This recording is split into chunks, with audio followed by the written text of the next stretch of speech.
All right, in this video, we're going to look at some of the physical properties of alkynes. Okay, so here is a diagram that I have been presenting quite frequently in this class. Let's just look at it. What does it tell us here? Okay, all right, what we're looking at here is how the bond length is affected by the degree of bonding. Okay, when we go from a single bond to a double bond to a triple bond, our carbon-carbon bond, as you can see here, gets shorter and it also gets stronger. Okay? All right, so this is entirely expected, right? The degree of bonding gives you a stronger and a shorter bond. But let's look at a few things about this. All right, so 375 times 2, all right, 750. So this double bond isn't twice as strong as the single bond. This tells us that the pi bond is weaker.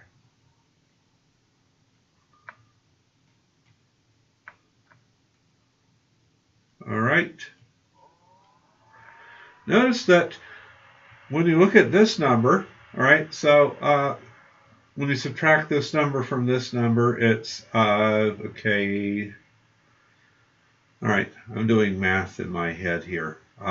It's 345, right? Kcals. Okay, so that's 30 kcals less. And when you look at going from this number to this number, of course, it's only 241. All right, so this tells us an important thing, that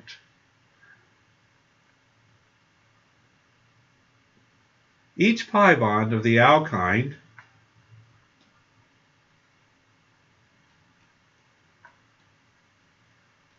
the alkyne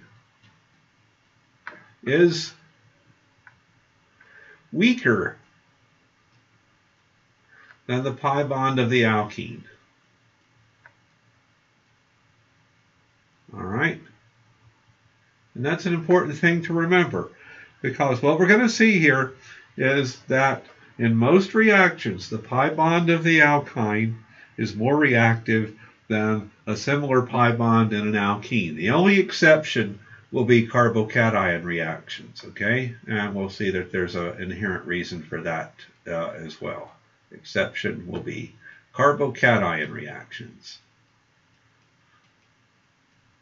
Okay, so down here, what we're seeing here is a little bit of a refresher that tells us the structure of how these two pi bonds come about, okay? All right, so we're going to take two of the p orbitals that got left out of the sp hybridization scheme. We'll call them px here and py here. And what you see here is we have an overlap of the py's and we have an overlap of the px's. So the triple bond consists of one single bond and two pi bonds that are at 90-degree relationship or orthogonal to each other, okay? All right. The other thing to remember is that this is a linear system, so our bond angle here is 180 degrees. Okay, so this is inherent features of triple bond systems and linear geometry and sp hybridization. All right, let's look at nomenclature issues. All right, so the same rules as alkenes apply. I can sum it up very easily by just saying, take the same rules that you do for alkenes and just replace the ene at the end of the name of the alkene with the phrase yne. Okay. All right. So we know we name an we find the longest chain that contains an alkene. Now we're going to find the longest chain that contains the alkyne. Okay. All right. Here it is. Okay, and we're going to number from the end that gives the first alkyne carbon the lower number. All right, so here's how we're going to number. An important point to remember here is that even though this looks like one really, really long bond going from 1 here to 4 there, okay, so 1 to 4 there, it's really 3 distinct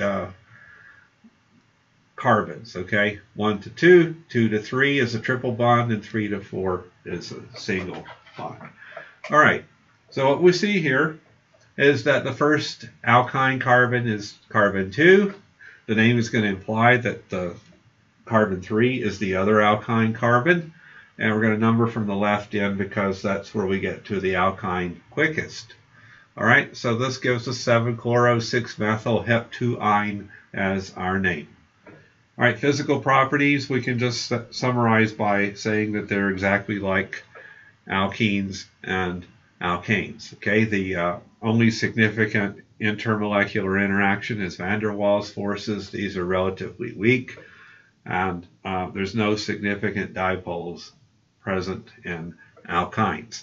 All right, we do have one structural issue we have to look at, and that is the stability of alkynes when they are in rings, okay, because of the 180-degree bond angles that you see here, written here. Alkynes cannot exist in rings, okay, so here is cyclohexyne. Recognize that there's no way that this bond angle right there could ever be 180 degrees without putting a lot of strain in this system, okay, and alkynes in rings do have quite a lot of angle strain, okay? So cyclohexyne and cycloheptine have no room temperature lifetime if they've been generated, but they spontaneously turn into engage in reactions, and they can't be isolated. The smallest cycloalkyne that can be isolated is right here, cyclooctine.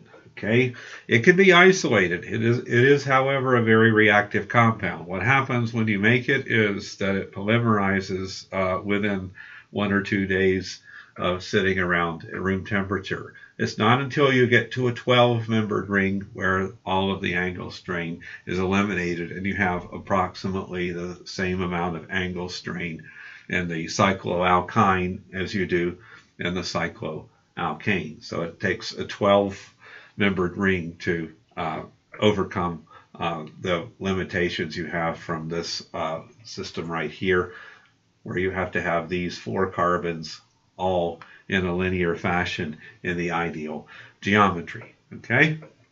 All right, so that's our major structural limitation. Let's look at some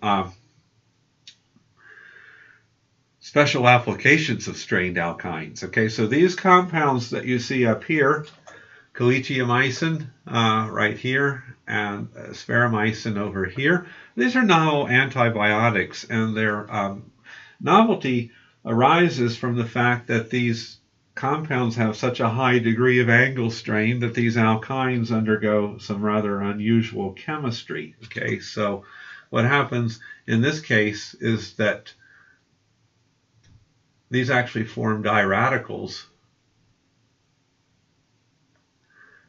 Okay, we won't draw this whole molecule over again, but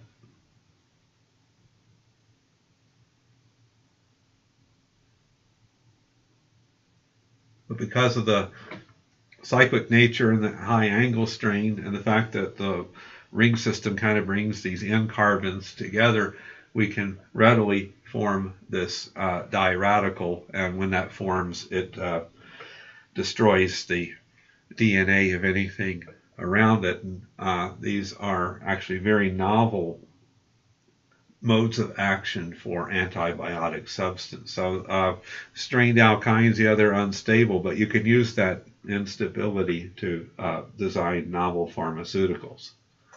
Okay? All right, so let's look at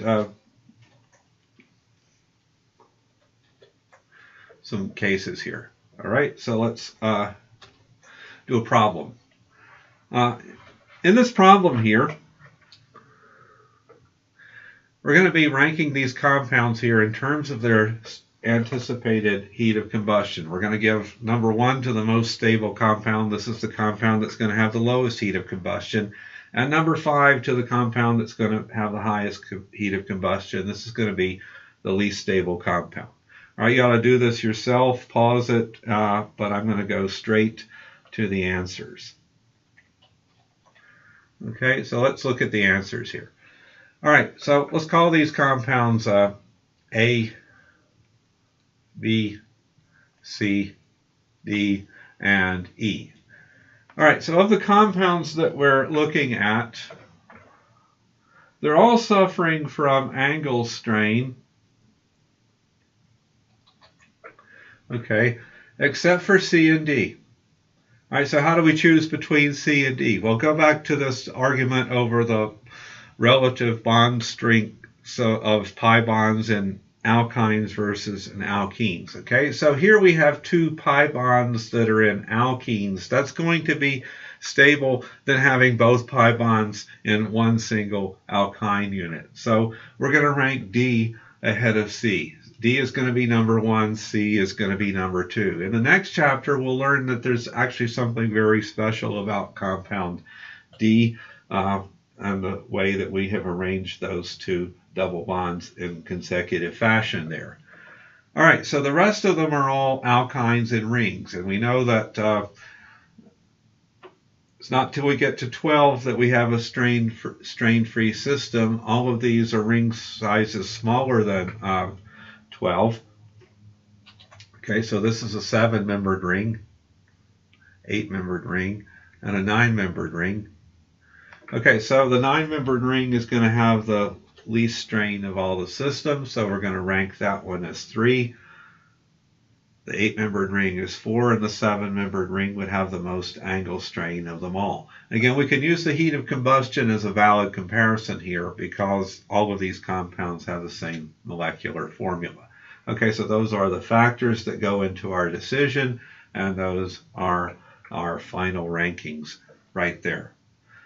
Okay, all right, let's look at another property of alkynes, and that's acidity.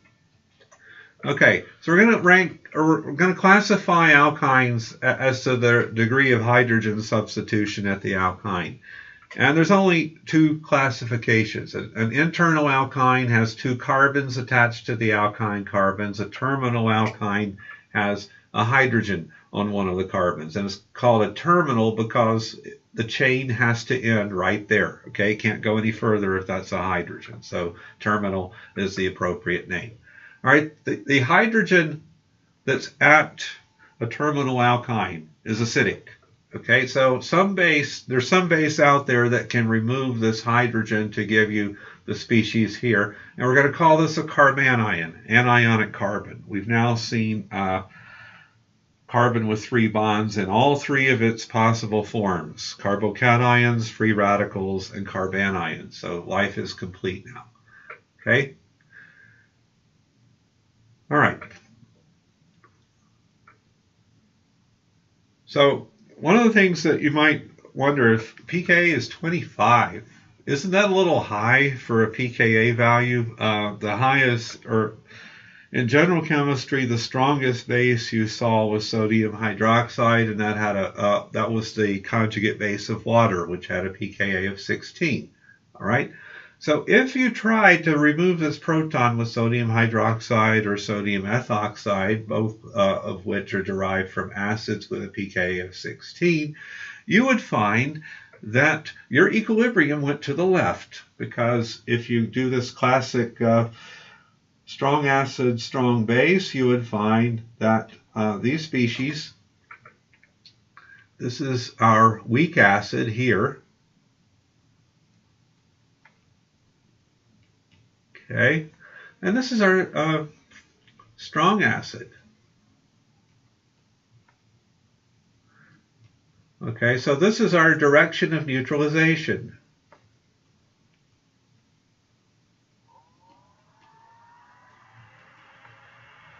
All right, so this reaction would go to the left.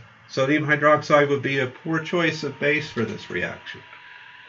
Okay, all right, so we have to use some stronger bases. So NaNH2 is a really good one. This is the conjugate base of ammonia, which has a pK of 33. And in most of the problems where we deprotonate an alkyne, you're going to see that this is the base that gets depicted. Butyllithium is the conjugate base of butane. This is also a good choice. Butane itself has a pK of 60. All right.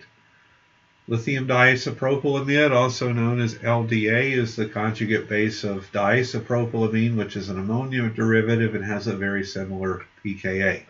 Okay, all of these are substantially less acidic than water, the conjugate bases are substantially less acidic than water, so when you add any of these bases to water, you get a very violent exothermic acid-base neutralization reaction. All right, so when we treat a terminal alkyne with NaNH2, we're going to pull off the proton, we're going to replace the hydrogen with either an anion like we see here, or we're going to see it drawn as a sodium salt. Regard this carbon-sodium bond as a covalent bond with a very high degree of ionic character, and it's best, if you ever see this in an equation, just to regard it as an ionic compound. Regard this and this as being equivalent representations of the same thing in any sort of reaction equation. All right, so let's look at hydrocarbon acidity. All right, here's some species here, and accompanied by its pKa value. Then we're going to look at the conjugate base. And in this last column, we're going to look at the percent S character. Now, if you remember from the VSEPR rules, a hydrogen and a lone pair occupy, or a bond and a lone pair occupy the same space. Okay? All right. So the orbital that this hydrogen is bound to, okay, sorry, didn't mean to do that. Okay, the orbital that this hydrogen is bound to, and the lone pair in the carbanion, they're going to be actually the same type of orbital. Okay, so the most acidic is the terminal alkyne, and the anion orbital, or the hydrogen, is bound to an sp orbital, which is 50% S. Okay, the alkene is a lot less acidic. Here's our anion right here. And what we find here is that our lone pair is in an sp2 orbital. That's only 33% S. Methane, not very acidic at all. Okay, our anion is at an sp3, or the lone pair is a sp3 orbital, and this is only 25% S. All right, so the enhanced acidity of an alkyne is due to the fact that the lone pair, or the carbanion orbital, is in an orbital that has a very high percentage of S character. S characters get closer to the nucleus. The nucleus has all these protons, so thus it has a major positive charge that counterbalances excess negative charge. So putting a negative charge in an orbital with a high degree of S character is stabilizing to the negative charge, and that's why alkynes end up being acidic. All right, it turns out that only the alkyne is acidic. Anything above the line right there, not a great line, sorry about that, but anything below that line, it's going to be very difficult to generate that anion in a deprotonation reaction. And we find that to generate alkyl anions, we don't use deprotonation, we use a reductive method involved treating alkyl halides with either lithium or magnesium, and that's a reaction that will be discussed in the second half of the class. All right, so these alkenes and alkynes, alkenes and alkanes are not acidic enough in most cases to easily remove those protons. All right, so here's a problem. We're just going to look and find the most acidic hydrogen in each molecule. All right. Okay, so the first one, what does it have? It has the terminal. Oops. I'm learning some new things with this pen here. All right, so it has a terminal alkyne, an internal alkyne, hydrogens at sp2 carbon, and hydrogens at sp3 carbon. We're going to select that hydrogen is our most acidic one, the hydrogen on the terminal alkyne. All right, so this is an internal alkyne. There are no acidic hydrogens associated with that alkyne group, so the most acidic hydrogens are the ones at nitrogen. And this one, sometimes is seen as a trick question because such a big deal is made out of alkyne acidity in this chapter, but don't forget that alkynes are not as acidic as alcohols. So even though you have a terminal alkyne hydrogen and an OH hydrogen, the OH hydrogen is actually more acidic. All right, here we don't really have any protons we could easily remove, okay? But the hydrogens at sp3 carbon would be more acidic than the hydrogens. Sorry, hydrogens at sp2 carbon, like that one, and this one here is equal to that, are more acidic than the hydrogens at sp3 carbon. All right, this last one has 3 potential acidic protons, terminal alkyne, an alcohol, and a carboxylic acid. As to which of those is the most acidic, well, go with the one that has acid as part of its name. The carboxylic acid would be by far the most acidic hydrogen in this molecule. Okay, the number one reaction that these acetylides do is an alkylation reaction. All right, so we'll find that we can remove this proton with NaNH2. We can take the anion that we get, and without ever isolating it or anything, we can add an alkyl halide in a second step. This second step is best described as our old friend, the SN2 reaction, and this produces a disubstituted alkyne, or an internal alkyne. Sometimes you'll see this equation written like this, without any sort of depiction of the intermediate anion, just one NaNH2 to R2X. Okay, we have some structural limitations that arise from the fact that this is an SN2 reaction. All right, what we find here is that the second steps in SN2, X should be a good leaving group like bromine, iodine, or tosylate. Chlorides are not often used in this reaction. R2 needs to be methyl or primary. It cannot be secondary or tertiary because the E2 will take over. All right, so here in this one, what we're seeing is that the anion is reacting with a primary halide right here, primary iodide, and we get a successful formation of the SN2 product. But here's a secondary halide, and what we're seeing here is that in this case we get predominantly the E2 reaction occurring. Okay, so this second step, the alkyl halide R2 has to be either primary or methyl. All right, so this is the last one we'll look at in this slide. Basically, we're going to look at 2 reaction equations that can make these specific acetylenes and try to decide which of those 2 reaction equations is better. All right, so if we look at this one, all right, say that we have bond A. These are the bonds that we can make through our alkyne alkylation. Bond A and bond B. All right, so if we're going to make bond A, that means that the cyclohexyl will be the halide, and everything to the right of that slash mark will be our alkyne. If we're making bond B, everything to the left of that slash mark is our alkyne, and we're adding the methyl group. So here are 2 equations. Okay, cyclohexyl substituted acetylene gets deprotonated, reacts with methyl iodide, and the same compound hypothetically is made by taking the propyne and deprotonating it and treating it with cyclohexyl iodide. However, the second one won't work because here, what we see here is that we have done a sin here. We've used a secondary halide in this acetylide alkylation reaction, and this is such a strong base that it will predominantly result in E2 product and not SN2 product. So this top one is going to be our better choice. Okay. All right. In this last one, same analysis. We're going to be making either bond A or bond B.